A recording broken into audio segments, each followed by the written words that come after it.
What foul language? I didn't hear any beeps. Really? Yes. That's terrible.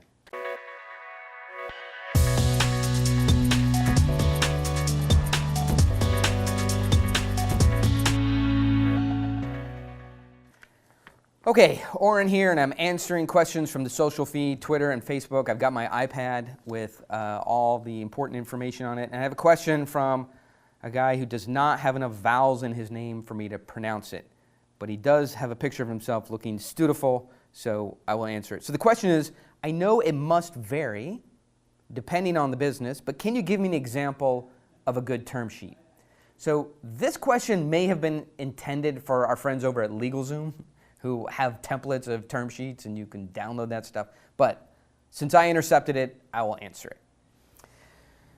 A good term sheet is only determined if it's good by your lawyer. You don't determine, and I don't determine what a good term sheet is. You determine what good terms are, right? So let's say you are selling your company to someone, and the terms are the price is $5 million. They're going to pay you all up front in cash. You're going to escrow the money for a year, half the money for a year, so you don't rip them off. You're going to remain on a consult. These are terms, right? So a good term sheet starts with good terms. So figure out with your counterparty, whoever you're buying and selling with, what the terms are. Just get those in an email. And then once you guys agree on the business terms, get that over to some kind of attorney. We have a great one to recommend. If you need a recommendation who's fair, honest, kind, thoughtful. Just kidding. He's none of that stuff.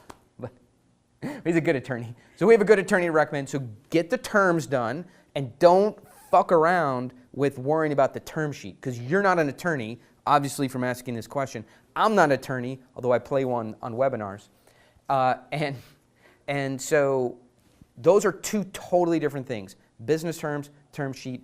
Only attorneys do term sheets. You're not qualified to make one, write one, or distribute one without the help of an attorney. You will pay dearly for trying to do it yourself on a term sheet. But the terms, you work out on your own. Okay, this is hashtag AskPitchAnything. Ask more questions like this. And if you need legal advice, give you half good legal advice, but the business advice that goes along with it, I promise, will be great. Okay, press release well. And it says right here, well, I emailed a very sharp press release. I mean, who are you to say it was very sharp? You don't sound like a PR agent. You don't sound like you have a PR agency. You don't sound like you have a background in PR, yet you're calling your own press release